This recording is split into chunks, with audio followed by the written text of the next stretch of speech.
Hi, welcome to StatStuff. I'm Matt Hansen. This lesson is part of an extended series on hypothesis testing in the analyze phase.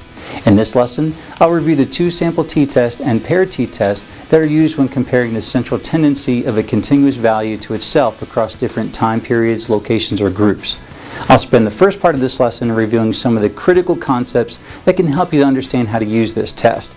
But despite that, I recommend that you at least review the prior lessons on hypothesis testing if you haven't already done so. But for now, let's review again why we even need hypothesis testing. Well, we need hypothesis testing because, remember, our goal for the project is to resolve the problem by first building a transfer function. We don't want to just alleviate the symptoms that we're seeing, but we want to get to the root cause. You may recall my example of my daughter Hannah. We don't want to just alleviate the arthritis pain that she was feeling in her leg, but we want to heal the root cause, which was the strep throat. So if we don't know what the root cause is, then that means we need to build a transfer function to figure that out. By building the transfer function, we can know what changes, that is, what improvements that we need to make that should fix that root cause. Now, if you recall, the transfer function is defined as y equals f of x. That is, the output response of y is a function of one or more input x's. It's part of the IPO flow model, again, that we described before in the IPO flow model, where we have an input that leads to a process and an output. Well, the y refers to that output. The process piece refers to the function that's applied to an x, the x being the inputs that are part of it. So it's really expressed in the IPO flow model to an equation. Now, how does this transfer function fit with hypothesis testing? Well, hypothesis testing tells us which of those x's, which of those inputs that we're looking at, are independently influencing the y, the output metric. When we reject a null hypothesis, we're building evidence proving which x's are guilty of driving the y. And what we'll do at the end is we'll compile all the evidence in the improve phase of DMAIC, and that's when we'll begin to fix those root causes or come up with a plan that's going to fix those root causes. Now that we know from the hypothesis testing which of the x's are the most critical x's that have the most influence and where we need to make the biggest changes that are going to affect our output y. Okay, now let's review again the various steps that we follow when doing hypothesis testing. On a high level, the steps begin with a four-step process, which was starting with a practical problem. We're stating the problem as a yes or no question, and then we want to convert that problem into a statistical problem. That's going to help us to figure out which is the right statistical tool or method we're going to use to help figure out how we're going to do the analysis. And then we apply that statistical tool or concept on it, and then we interpret the results from that and come up with some analytical answer. And then from that, we would interpret the analytical answer into some practical solution or some practical way in applying that so it would make sense to us. And at the heart of doing the hypothesis testing, again, for steps 2 or 3, that's where we drill down to 6 additional sub-processes or sub-steps in order to figure that out. So it started off with defining the objective. Then we want to state the null and the alternative hypotheses. Then we define the confidence level and the power levels based off of the alpha and beta risks that were identified. Collect the sample data, and we want to calculate the p-value. All these are part of building this statistical problem. And then once we've done that and run the test, then we interpret the results. This is going to be the point where we decide whether we're going to accept or reject the null hypothesis. This is what we'd follow when we want to go through the formal hypothesis testing. All right, now let's review again the chart for finding the right statistical test and where the two-sample t-test and paired t-test fit into all this. We'll refer here to the drill down that we use for finding the right statistical test. And again, this is the case where we have a value that is like the output y, and that is a continuous value plus another factor that we're comparing. And when both of those values, you got one that's discrete and one that's continuous, we might say in this case that we're trying to measure central tendency, again looking at the mean or the median, where the central part of the data tends to fall. Now, if our data is going to be normal, we'll find ourselves walking down this path over here, and in this particular lesson we're going to be comparing one value with another similar value, not to a standard or goal, but comparing two different groups or two different time periods or things that are similar to each other, comparing one to one. And in this case, we're going to use either the two-sample t-test or the paired t-test, and we'll look at both of these in this particular lesson. Now let's review again the concept of confidence intervals, which is essential for understanding statistical tests like these. We have to remember the confidence intervals are an estimated upper and lower range of the mean. So the confidence interval will change or become more narrow when you add more samples. So example we've given before is when we have fewer samples, the population mean falls somewhere within this wide interval. But as we get more samples and distribution grows, the confidence interval represented by these dashed lines gets more narrow. So as we get more and more data that increases, then the confidence interval gets more and more narrow because we could be more confident having more data where the population mean should fall. So we've got to remember that statistics are intended to help us make inferences about a population. So let's say we have a mean of 57 with a 95% confidence interval that falls from 55 to 59. Well, that would imply that although the sample mean is only 57, then we can have 95% confidence the population mean will fall somewhere between 55 and 59. So the more data that we collect, the more narrow this interval becomes. So if we were to double our sample size or triple our sample size, then the confidence interval might narrow. Again, we might come up with the same mean of 57, but it might make it more narrow where now the range is between 56 and 58. So it gets more and more narrow with the more data that we collect. So the first step that we have in hypothesis testing is to define the objective by asking, is there a difference between something or whatever it is that we're comparing? Now, the statistical test generally will compare the different confidence intervals between factors to see if that difference actually exists. So an example we've given before is, let's say we only have 20 samples we pulled and we're looking at the difference between a factor A and factor B. We might have a mean here at this value for factor A and a mean represented by the dot here for factor B. And the line spread out across each one here between each factor represents the confidence interval. So for factor A, the average actually falls just above 3, maybe like a 3.05 or something like that. And the confidence interval here shows that the population mean actually could fall as low as maybe 2.7, or it could be as high as, in this case, maybe like a 3.3, somewhere within this range, even though the dot represents this is where the mean falls. Well, for factor B, this mean falls at this dot, and that means the population mean can fall somewhere within this range. So you got to remember the tests look for the overlap between the confidence intervals.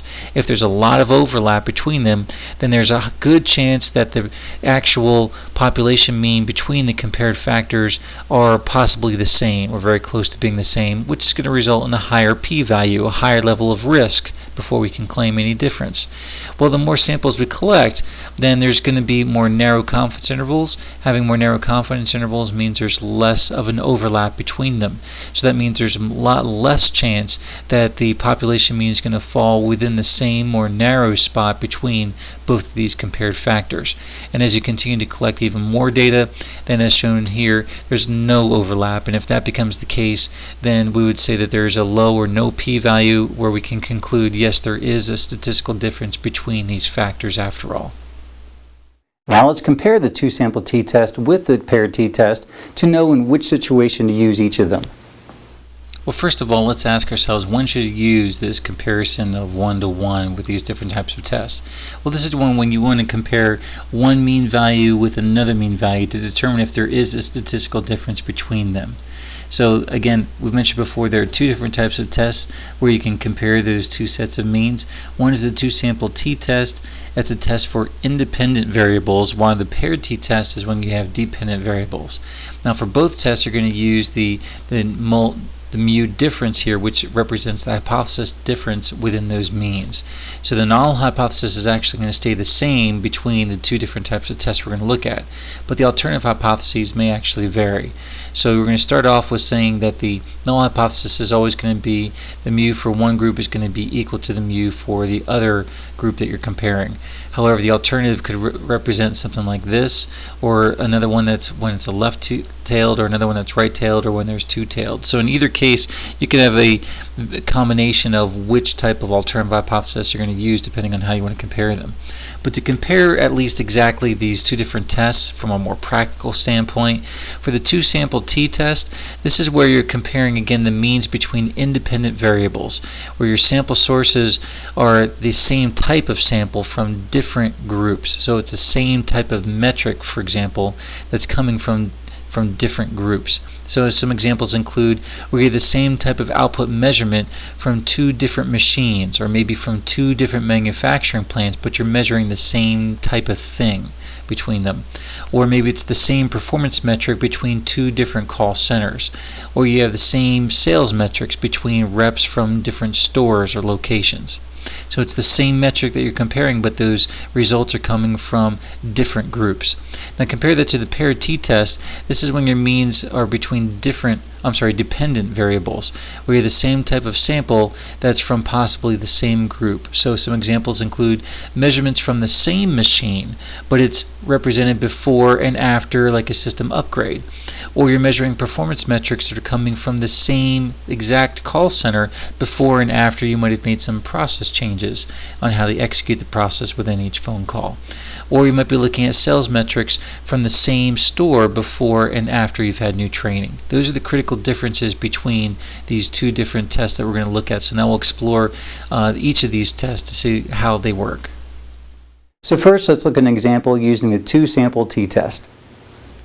So for this example, what we're going to be looking at is metric A and metric D sample values.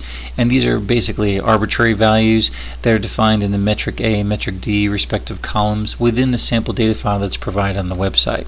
So using these values, our practical problem is we're asking ourselves, is the mean for metric A greater than metric D? Well, the statistical problem begins with stating the null and alternative hypotheses, where we'll say the null hypothesis is where the mean for metric A is equal to the mean for metric D that we're comparing. However, the alternative is that if you were to calculate the difference of the mean of metric A minus the mean of metric D, that's greater than the hypothesized difference we'd expect. Now the confidence level and power levels, we'll use the default where the confidence level is going to be 95%. And from within MiniTab, in order to execute this, we're going to go to Stat, Basic Statistics in the menu and choose 2SampleT. And we're going to select the Samples in Different Columns option and select the metric A for the first and metric D for the second that we're going to compare. Click on the Options button and we're going to ensure that we have a confidence level 95, and for the alternative we're going to select greater than, like we've chosen up here as our choice for the alternative hypothesis. So for the solution, this is going to be created with the MiniTab, and again, like we've seen before, the first thing we're going to look at is the p-value that's calculated. In this case, the p-value is less than the 0.05 alpha risk that we're willing to accept. So in this case, we reject the null hypothesis. We have full confidence that we can reject the null hypothesis. And by rejecting the null hypothesis, we're accepting the alternative, which says, again, the raw difference between the mean of the metric A minus the mean metric D is greater than the mean for the hypothesized difference. So from a practical standpoint, we would say that the sample size that we have is sufficient to prove that the mean for metric A is greater than the mean for metric D. Now let's look at an example of using the paired t-test. In this example, we're going to use metric A by month sample values. So as a background, we're going to say we're going to use the metric A and the month columns in the sample data file that's provided on the website. So for the practical problem, we're asking ourselves, is the mean for metric A different between June and July? Essentially, it's kind of like saying, let's say we had a process change that was put in place on July 1st. So we want to compare again within the same group, which is why we're using this paired t-test. Same group, the same metric A, but we're seeing how that compares to June, maybe like before the process change, with July after the process change went into effect. So again, it's within the same group that we're looking at, but just representing, in this case, two different periods of time. So for the statistical problem, we're going to state the null and alternative hypotheses, where the null hypothesis is that we expect the metric average for June is going to be equal to that of July, where the alternative is that if you're to take the difference of taking the metric June mean minus what it is for July, we'd expect that there's no difference between that and the hypothesized difference that we'd see for the mean. So we're also going to define the confidence level and power level as the default, where 95% represents our confidence level. And for this statistical problem that we're going to type in a MiniTab, metric A data is going to need to be split between the months of June and July, because right now it shows up all in one column representing the month, and June is equally mixed with July. So what we need to first do is kind of split that out, because that's what we're going to be comparing with the different groups. So in order to do that, first thing we have to do is sort the data, and we're going to do that by going to the data menu item and choose sort, and we're going to select all the columns that we want to sort, which we could select every column that's in our data set. And then we select month in the first by column field, because that's what we want to sort by. We want to sort it by month. And then we're going to select original columns, because we want all the data to be re-represented within the worksheet within their own existing column and not have to create a new worksheet. And then from there, we're going to copy and paste the first 46 records, because those represent June, and we're going to associate those with a new column that represents June. Then we're going to do the same thing for the other July records as well. That way we have a comparison in the column values, one representing June and the other one representing July. So in Minitab, then we're going to go to the Stat menu, select Basic Statistics, and then choose Paired T. And then we're going to select the samples and column, and then select the column for MetricA in June for the first, and then we're going to select the MetricA portion for July for second, for those two that we're going to compare. So June will represent first, July will represent second. Then we're going to click the Options button, and we're going to ensure that we have the right confidence level set at 95%. And our alternative is going to be not equal, like we've identified already up top. So when we run this test, it's going to look something like this in our session window. Based off of this, again, as we normally do, we like to look at the p-value, and in this case the p-value is at 37, almost 38%, which is much greater than our 5% risk that we're willing to accept. So in this case, we failed to reject the null hypothesis. That is, we're going to accept the null hypothesis that says there is no difference, they're equal to each other. The mean metric for June is equal to the mean metric for July. There is no difference between the two of them. And from a practical standpoint, it's like saying that we have enough data to say that they're actually the same. Or you can also say the sample data that we have is not enough to prove that there is a difference in the means between both June and July for MetricA. All right, before we close this lesson, let's discuss how we can apply some of these concepts in a practical way. Well, I'd like you to refer to the critical metric, or the output Y, and the 5 factors at least that you've identified before when we were starting with the hypothesis testing. And for any of those factors that's a continuous value, try applying this 2-sample or pair t-test. And in order to do this, you're going to need to compare at least 2 different sets for the same factor, like if it's across multiple periods of time or different locations or different groups. And you can use other factors in your organization if you have them available and not a part of your original ones that you identified. Now, as we've done before running the 2-sample or pair t-test, ask yourself, do the means of the factors appear to be different? Then run the test, and then ask yourself, are the means of the factors statistically different? So if you have 2 different answers, if in one of those you said there is a difference and the other one you said there isn't a difference, then how does it affect how you typically measure and communicate that factor within the organization? For example, do the differences between them, those compared values, affect any financial decisions that are made, such as how people are going to be compensated? Or does it affect process changes, or like how the process may be modified, or any other kind of critical actions? If it does affect those things, then you might want to see how those things influence our organization, such as should we change how the factors are compared, whether across those different times or locations or groups? Or should it change how that factor is being measured, or how we might even react when we compare the difference of the metric in this way? Well, that wraps up this lesson. Check out StatStuff.com for many more resources that can help you achieve powerful results. I'm Matt Hansen. Thanks for watching.